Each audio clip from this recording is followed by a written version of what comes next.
दोस्तों कैसे हैं आप लोग? अच्छे हैं दोस्तों। मैं प्रदीप त्रिपाठी क्वालिटी ट्रेनिंग के सेशन में आप लोगों का स्वागत करता हूं। दोस्तों आज का जो टॉपिक है वो IATF के 4th क्लास के ऊपर है, यानी कि कंटेक्स्ट ऑफ द ऑर्गेनाइजेशन के ऊपर है। इस क्लास को मैंने 4 पार्ट में डिवाइड किया है। पहले पार्ट में मैं आपको बताऊंगा इंटरनल एंड एक्सटर्नल रिस्क के बारे में, यानी कि 4.1 की क्या रिक्वायरमेंट है। सेकेंड वीडियो में मैं आपको 4.2 की रिक्वायरमेंट को, थर्ड वीडियो में 4.3 और फोर्थ वीडियो में आपको 4.4 यानी कि ऑर्गेनाइजेशन की क्या प्रोसेसेस हैं और प्रोडक्ट और प्रोडक्ट सेफ्टी के बारे में आपको डिटेल से बताऊंगा दोस्तों। तो दोस्तों आइए ट्रेनिंग को स्टार्ट करते हैं। ट्रेनिंग स्टार्ट करने के पहले मेरा आप लोगों से निवेदन है कि जिन भाइयों ने मेरा चैनल अभी तक सब्सक्राइब नहीं किया है वो मेरे चैनल को सब्सक्राइब कर ले एवं साथ ही साथ आप लोग बेल आइकन को दबाना ना भूलें, ताकि जो मेरी वीडियो से रिलेटेड लेटेस्ट अपडेट है वो आप लोगों तक पहुंचती रहे। तो आइए ट्रेनिंग को स्टार्ट करते हैं। तो आज हम बात करेंगे IATF 16949 2016 के 4th क्लॉज के बारे में, क्लॉज नंबर 4 के बारे में, that is context of the organisation. तो हमारा चौथा क्लास क्या है? जैसे मैंने आपको पहले भी बताया था, CLP, C मतलब कंटेक्स्ट ऑफ द ऑर्गेनाइजेशन। अब सबसे पहले इसका हम डिस्क्रिप्शन समझ लेते हैं कि 4th क्लास की अगर मैं बात करता हूं तो इसके कितने सब क्लॉजेस हैं। तो इसके 4 सब क्लॉजेस हैं। 4.1 में जो हम बात करते हैं वो बात करते हैं हम understanding the organization and its context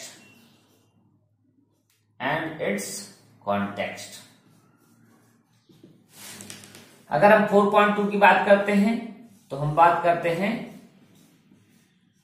understanding the need and expectations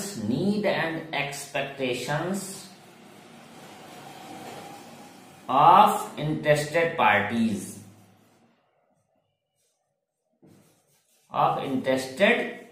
जो हमारी इंटरेस्टेड पार्टीज है उनकी नीड एंड एक्सपेक्टेशंस की बात करते हैं। अगर हम बात करते हैं 4.3 की तो हम क्या बात करते हैं? Determining the scope of QMS, जो हमारा क्वालिटी मैनेजमेंट सिस्टम का स्कोप है उसके बारे में इसमें बात करेंगे। एंड 4 के बारे में अगर बात करते हैं 4.4 तो ये क्या है? Quality management system and it's processes. जो हमारा क्वालिटी मैनेजमेंट सिस्टम है उसके प्रोसेसेस, साथ ही साथ इसमें हम जो बात करेंगे वो प्रोडक्ट सेफ्टी की बात करेंगे। बट अगर हम डिस्कशन को समझते हैं तो 4.1 किसके बारे में बात करता है? Understanding the organisation and its context. 4.2 need and expectation के बारे में बात करता है। 4.3 स्कोप के बारे में बात करता है और 4.4 जो हमारा QMS और उसके प्रोसेस के बारे में बात करता है। तो इस वीडियो में हमने समझा कि जो हमारा 4th क्लॉज है कंटेक्स्ट ऑफ द ऑर्गेनाइजेशन, उसके 4 सब क्लॉजेस हैं। अब आज जो हम डिस्कस करेंगे वो हम डिस्कस करेंगे 4.1 के बारे में, यानी कि understanding the organisation and its context. दोस्तों आइए हम 4.1 की रिक्वायरमेंट को समझते हैं। 4.1 जो बात करता है वो किसके बारे में बात करता है? Understanding the organisation and its context.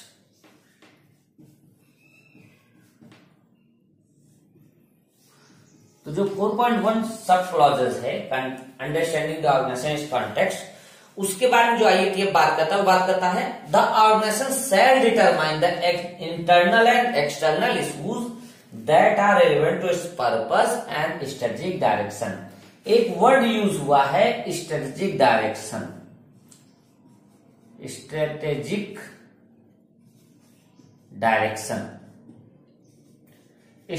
Direction का मतलब होता है विजन। जो कंपनी का विजन है उसके जो भी इंटरनल एंड एक्सटर्नल इश्यूज हैं उनको हमको कंसीडर करना है, ये IATF कहता है। तो अब एक्सटर्नल और इंटरनल इश्यूज की बात कर रहा है ये, तो हम लिख लेते हैं एक्सटर्नल इश्यूज, एक्सटर्नल इश्यूज और इंटरनल इश्यूज।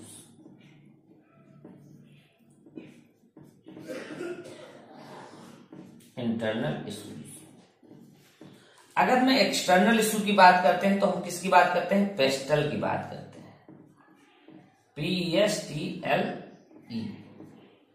और इंटरनल इश्यूज की अगर हम बात करते हैं तो नॉलेज की बात करते हैं, वैल्यू की बात करते हैं, परफॉर्मेंस की बात करते हैं। यानी कि हम किसकी बात करते हैं? जो इंटरनल इश्यूज एक ऑर्गेनाइजेशन है उसके बारे में बात करते हैं। और एक्सटर्नल इश्यूज बात करते हैं तो हम पेस्टल की बात करते हैं। अब हम पेस्टल को डिटेल में समझेंगे। पेस्टल का मतलब क्या है? पॉलिटिकल, इकोनॉमिकल, एस का मतलब है सोशल, टी का मतलब है technological,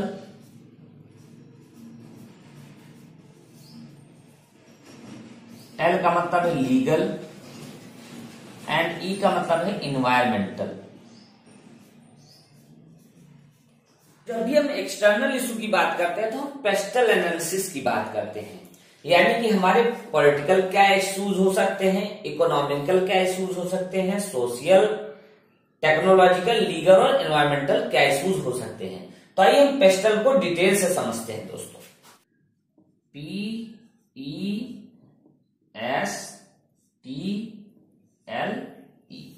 this is the external issue, ये हमारे एक्सटर्नल इश्यूज है। अब पी का मैं बात करता हूं तो पी मतलब पॉलिटिकल। अब किस टाइप के हमारे पॉलिटिकल इश्यूज हो सकते हैं?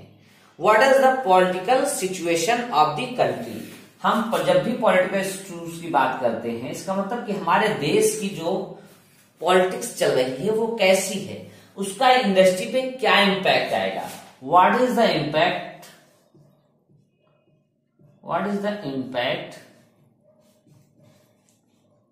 ऑफ पॉलिटिकल सिचुएशन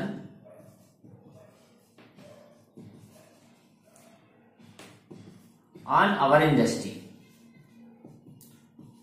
तो जब भी हम पॉलिटिकल इश्यूज का बात करते हैं तो जो भी पॉलिटिकल कंडीशन चल रही है हमारे देश की उनका इंडस्ट्री पे क्या इंपैक्ट आएगा। अब पॉलिटिकल इशू में क्या हो सकते हैं? जैसे कोई टैक्स नया लग जाए, ड्यूटी नई ऐड हो जाए। जैसे एक बात करता हूं कि जुलाई 2017 को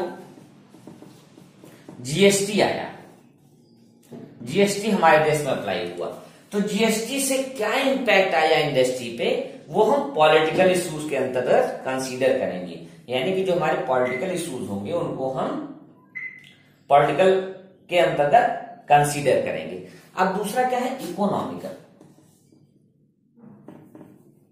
दूसरा इशू हमारा इकोनॉमिकल। अब हम देखते हैं कि इकोनॉमिकल क्या इंपैक्ट आ सकता है, इकोनॉमिक से क्या इंपैक्ट आ सकता है हमारी इंडस्ट्री के अंदर। तो इकोनॉमिकल का मतलब जैसे मैं एक एग्जांपल के थ्रू आपको बात करता हूं, जैसे नोटबंदी हो गई हमारे यहाँ करेंसी जो थी वो 500 और 1000 की बंद हो गई, ठीक है ना। अब उससे क्या इंपैक्ट आया? जैसे आप जानते हो कि ये केस कब हुआ था? नवंबर 2016 में हुआ था। नवंबर 2016 में हमारे देश में क्या हुआ कि 500,000 के नोट बंद हो गए। तो ये क्या था? इकोनॉमिकल क्राइसिस आ गया। तो उसका हमारी इंडस्ट्री पे क्या फर्क पड़ेगा वो हम पेस्टल एनालिसिस के द्वारा समझेंगे, यानी उसको हम एक्सटर्नल इशू में कंसीडर करेंगे। Third one is social. अगर हम सोशल की बात करते हैं तो सोशल की जब भी हम बात करेंगे तो हम देखेंगे जो हमारा कल्चर है, जो हमारा स्टाइल है, लोगों के रहने का जो स्टाइल है वो कैसे दिन प्रतिदिन चेंज होता जा रहा है। कैसे कैसे लोग हमारी इंडस्ट्री में रहते हैं या कैसे कैसे हमारी सोशल चारों तरफ के जो लोग हैं वो कैसे हैं, उनका कैसे रहने का तरीका है और उसका इंडस्ट्री पे क्या इंपैक्ट आएगा वो हम सोशल के अंतर्गत डिस्कस करते हैं दोस्तों। अगर हम टेक्नोलॉजिकल की बात करते हैं, टी मतलब टेक्नोलॉजिकल,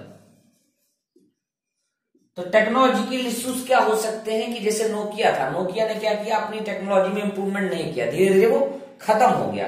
तो जब भी हम कोई नई टेक्निक्स आ रही है, आजकल रोबोट आ रहे हैं, आजकल हमारे यहाँ क्या है, नए नए सिस्टम सप्लाई हो रहे हैं, नए नए डिजाइनिंग के सॉफ्टवेयर आ रहे हैं। तो जैसे जैसे जो भी रिक्वायरमेंट है या जो भी इश्यूज हैं उनको हम कंसीडर करें और उनके थ्रू अपने सिस्टम को रोबस्ट करें, ये हम टेक्नोलॉजिकल रिस्क के अंतर्गत समझते हैं।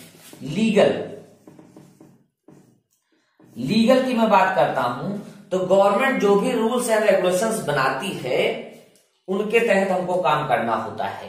लीगल रिक्वायरमेंट गवर्नमेंट से रिलेटेड, अब जैसे गवर्नमेंट बात करती है कि 40% या 60% जो मैन पावर होगी वो हरियाणा की होगी या 60% मैन पावर मुंबई की होगी, तो ये जो लीगल रिक्वायरमेंट्स है उसकी या जो भी गवर्नमेंट के से rule and regulation regulatory requirements है उनको हमको इसमें कंसीडर करना होता है दोस्तों। नेक्स्ट है इन्वायरमेंटल। जब भी हम इन्वायरमेंट की बात करते हैं तो हम देखते हैं क्लाइमेट कैसी है, हमारी क्लाइमेट कैसी है, क्या वो इंडस्ट्री के लिए सुटेबल है कि नहीं है, वर्कर उस इंडस्ट्री में या उस इकोनॉमिक में सेटिस्फाई अपने आप को सेटिस्फेक्शन महसूस कर पाएंगे या नहीं कर पाएंगे। तो जैसे हम विंटर की बात करते हैं, सर्दी ज्यादा होती है, एम्प्लॉय हमको नहीं मिलते, या हम बात करते हैं इन्वायरमेंटल की, हमको पता है कि हमारे यहाँ अक्टूबर में दीपावली होती है तो एम्प्लॉय की दिक्कत आएगी। तो वो सारी चीजें हम पेस्टल एनालिसिस के द्वारा एक मतलब जो भी हमारे रिस्क हैं, एक्सटर्नल रिस्क हैं, उनको हम इसमें कंसीडर करते हैं दोस्तों। Pastel means political, economical, social, technological, legal and environmental. तो जो भी हमारे एक्सटर्नल इश्यूज हैं वो एक हम पेस्टल एनालिसिस के थ्रू उसको हम रिजॉल्व करने की कोशिश करते हैं दोस्तों। तो आइए समझते हैं पेस्टल को एक एग्जाम्पल के थ्रू। एग्जाम्पल हम लेते हैं ईवी का। आजकल ईवी का बहुत क्रेज है, इलेक्ट्रिकल जो हमारी व्हीकल आने वाली है उसका बहुत ज्यादा क्रेज है। तो इसको हम थोड़ा आपको डिटेल में समझाते हैं कि इसका पेस्टल के थ्रू अगर हम एक एग्जाम्पल के थ्रू ईवी को पकड़ते हैं तो हम कैसे एनालिसिस कर सकते हैं। तो यहां मैं डिसाइड करता हूं कैटेगरी,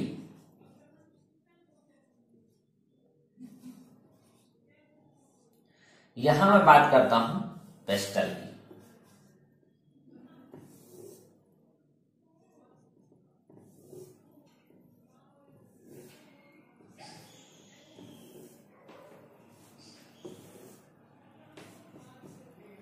पी मतलब पॉलिटिकल। अगर मैं कैटेगरी की बात करता हूं तो मैं पॉसिबल फैक्टर की बात करता हूं कि क्या पॉसिबल फैक्टर हो सकते हैं। यहां मैं कैटेगरी लिखता हूं पॉसिबल फैक्टर,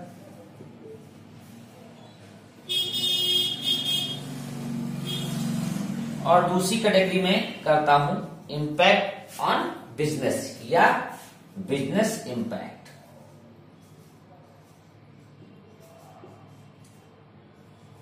तो अगर मैं पॉलिटिकल की बात करता हूं तो गवर्नमेंट जो है वो बहुत ज्यादा फोकस कर रखी है कि ईवी पे गवर्नमेंट का बहुत ज्यादा फोकस है।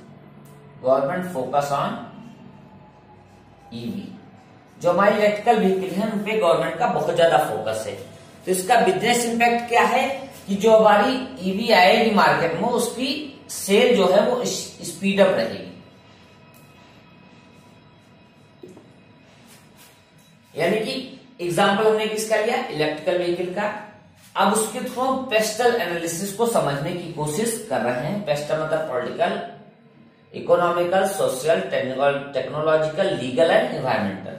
अब हमने कैटेगरी डिफाइन की कि क्या पॉसिबल फैक्टर है, उनका बिजनेस पे क्या इंपैक्ट आएगा। तो पॉसिबल फैक्टर की अगर बात की तो पॉलिटिकल कंसर्न को अगर हम समझते हैं, पॉलिटिकल इश्यूज को, तो गवर्नमेंट का बहुत ज्यादा फोकस है इलेक्ट्रिकल व्हीकल पर। इससे बिजनेस पे क्या इंपैक्ट आएगा, हमारी जो सेल है वो लगातार बढ़ती रहेगी। दूसरा, अगर मैं इकोनॉमिक की बात करता हूं तो cost of EV is high. EV की जो कॉस्ट है इज हाई देन पेट्रोल और डीजल। जो पेट्रोल या डीजल की जो गाड़ियां आएंगी उनसे इसकी कॉस्ट जो होगी वो हाई होगी। तो हाई कॉस्ट की वजह से क्या होगा, बिजनेस पे क्या इंपैक्ट आएगा कि जो हाई कॉस्ट का जो यूज होगा वो पहला ही चॉइस लोगों की नहीं रहेंगी, यानी कि पीपल जो चॉइस होगी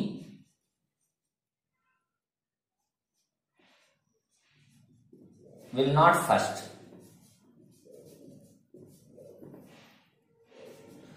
जबकि गवर्नमेंट बहुत ज्यादा फोकस कर रही है, फिर भी इकोनॉमिकल ना होने की वजह से लोग क्या करेंगे, लोगों की ये पहली चॉइस नहीं रहेगी, क्योंकि लोगों को ये लगेगा कि हम पेट्रोल की गाड़ी ले लें, वो सस्ती है। यानी कि इकोनॉमिकल फैक्टर भी कंसीडर करना पड़ेगा। नेक्स्ट है सोशल फैक्टर, बहुत ही इंपॉर्टेंट फैक्टर है। सोशल फैक्टर का मतलब क्या है, लोगों के अंदर क्या है, पॉसिबल फैक्टर डर है लोगों के अंदर कि फायर तो नहीं लग जाएगी, फियर ऑफ ईवी, अबाउट किसके बारे में, फॉर सेफ्टी। जैसा अभी हमने कुछ केसेस सुने कि टू व्हीलर की बैटरी में आग लग गई, तो लोगों को ये क्या है पॉसिबल फैक्टर कि सेफ्टी को लेकर भी लोगों का कंसर्न रहेगा। अब इसका बिजनेस पे क्या इंपैक्ट आएगा, slow down the sale, slow down sale. Question को समझ रहे हैं आप।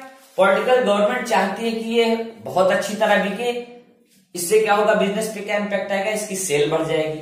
इकोनॉमिक की बात करते हैं तो हम कॉस्ट की बात करते हैं, कॉस्ट जो कि इसकी डीजल या पेट्रोल की गाड़ी उससे थोड़ा ज्यादा है, तो लोग क्या करेंगे, पहली चॉइस के तौर पे इस पे नहीं रखेंगे।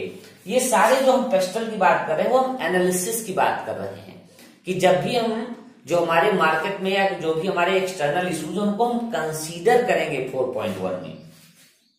सोशल क्या है, लोगों के अंदर डर है कि आग लग सकती है, तो उससे क्या होगा, बिजनेस पे क्या इंपैक्ट आएगा, स्लो डाउन हो सकती है। टेक्नोलॉजिकल की अगर मैं बात करता हूं तो इसमें क्या टेक्निक की बात करता हूं, उसमें बैटरी लाइफ की मैं बात करता हूं कि बैटरी लाइफ इसकी कैसी रहेगी, या इसमें चार्जिंग की जो फैसिलिटी है वो कैसी रहेगी, चार्जिंग फैसिलिटी की मैं बात करता हूं। तो ये क्या है, पॉसिबल फैक्टर है कि ये इसमें यहां प्रॉब्लम आ सकती है। इससे क्या होगा, बिजनेस पे क्या इंपैक्ट आएगा, सेल जो है इसका, better infrastructure will improve the cell and vice versa. यानी कि अगर इन चीजों का अच्छा से हमें एनालिसिस होगा, चार्जिंग पॉइंट अगर अलग अलग होंगे तो इस पे बिजनेस ग्रोथ होगी, इसकी बिजनेस ग्रोथ के चांसेस हैं।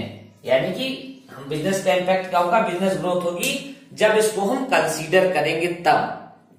अगर नेक्स्ट पॉइंट की हम बात करते हैं, नेक्स्ट पॉइंट मतलब लीगल। लीगल का मतलब क्या है, टैक्सेस। इसमें टैक्स की अगर मैं बात करता हूं, लीगल इश्यूज की मैं बात करता हूं, तो गवर्नमेंट क्या है, सुना है कि जो टैक्सेस हैं वो रिड्यूस कर रही है, रिड्यूसिंग टैक्सेस है। तो इसमें क्या होगा, बिजनेस क्या करेगा, ग्रोथ करेगा। जो ऑन रोड व्हीकल आएगी हमारी, वो बिजनेस का इंपैक्ट क्या होगा, जो ऑन रोड व्हीकल है उस पर टैक्स कम लगेगा, जिसकी वजह से बिजनेस ग्रोथ होगी, इंक्रीज होगी, बिजनेस ग्रोथ इंक्रीज होगी। अगर मैं इकोनॉमिकल की बात करता हूं तो इकोनॉमिकल क्या है, हमको कंसीडर करना पड़ेगा कि जब बैटरी डिस्ट्रॉय होगी, जो हमारी लिथियम की बैटरी है, लिथियम बैटरी है, वो जब डिस्ट्रॉय होगी तो उसका क्या इंपैक्ट आएगा, बिजनेस इंपैक्ट क्या होगा। तो उसमें क्या है कि गवर्नमेंट को इसके बारे में सोचना पड़ेगा कि हाइड्रोजन यूज करे या सीएनजी को यूज करे, वो कैसे उसको यूज करे, उन चीजों पे उसको कंसीडर करना पड़ेगा। यानी कि अगर हम पेस्टल को समझते हैं तो पेस्टल क्या है, political, economical, social, technological, legal and environmental. अब अगर हम ईवी के एग्जाम्पल को समझते हैं तो पॉलिटिकल क्या कंसर्न हो सकते हैं। पॉलिटिकल क्या है कि गवर्नमेंट चाहती है कि लोग ईवी की गाड़ियों को लें, इससे बिजनेस पे क्या इंपैक्ट आएगा, रिस्क एंड अपॉर्चुनिटी, क्या रिस्क है और क्या अपॉर्चुनिटी है, ये हम पेस्टल के थ्रू आपको एनालिसिस कराने की कोशिश कर रहे हैं। रिस्क क्या हो सकते हैं, और उसके अपॉर्चुनिटी क्या है। गवर्नमेंट चाहती है सेल हो, इससे स्पीड बढ़ जाएगी, यानी कि नई नई पॉलिसीज है ये। इकोनॉमिक क्या है कि कॉस्ट उसकी हाई है, जिसकी वजह से इम्पैक्ट बिजनेस पे पड़ सकता है। सोशल क्या है, लोगों के अंदर डर है जिसको आपको एनालिसिस करना पड़ेगा सेफ्टी कंसर्न को लेके। बैटरी की लाइफ कैसी होगी, चार्जिंग पॉइंट अवेलेबल होंगे कि नहीं अवेलेबल होंगे, लोग चार्ज कैसे करेंगे।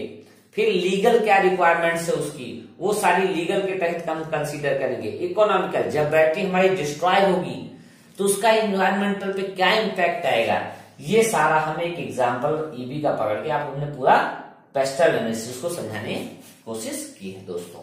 तो इस टाइप से हम पेस्टल एनालिसिस को समझ सकते हैं दोस्तों। अगर हम एडवांटेज ऑफ पेस्टल एनालिसिस की बात करते हैं, एडवांटेज ऑफ पेस्टल,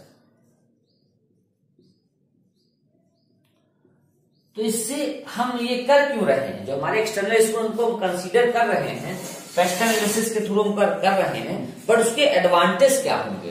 तो एडवांटेज का पहला अगर हम बात करते हैं तो रिस्क को हम एवेल्युएट कर सकते हैं, यानी कि evaluation of risk.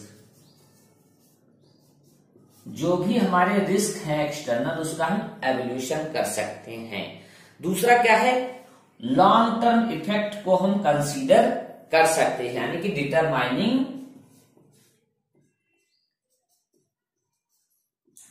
The long term effect. Third one is, पहला हमने क्या किया, जो हमारे रिस्क है उनको हम एवल्यूशन कर लिए पेस्टल एनालिसिस के तहत, फिर उसका लॉन्ग टर्म क्या इफेक्ट आएगा उसको हमने कंसीडर कर लिया। फिर जब हमने कंसीडर कर लिया तो क्या होगा, एक स्ट्रेटेजिक हम सॉल्यूशन की तरफ बढ़ सकते हैं, स्ट्रेटेजिक सॉल्यूशन हम कर सकते हैं जो हमने रिस्क अपना किया है। फोर्थ सबसे important, development of thinking. Development of thinking, हम अपनी सोच, जो हमारे विचार हैं उनकी हम डेवलप कर सकते हैं। तो जैसे हमने पेस्टल एनालिसिस को समझा था कि क्या इंपैक्ट आएगा ईबी में, तो हमने उसके एडवांटेज को समझा कि इससे क्या होगा, जो भी हमने रिस्क सारे कंसीडर किए उनका हम एवल्यूशन कर सकते हैं, उनके लॉन्ग टर्म हम इफेक्ट वो समझ सकते हैं, एक स्ट्रेटेजिक सॉल्यूशन उनका कर सकते हैं, साथ ही साथ अपनी थिंकिंग का भी डेवलपमेंट कर सकते हैं दोस्तों। तो इस प्रकार से हमने एक्सटर्नल रिस्क के बारे में समझा दोस्तों। हम बात करते हैं दोस्तों इंटरनल रिस्क की।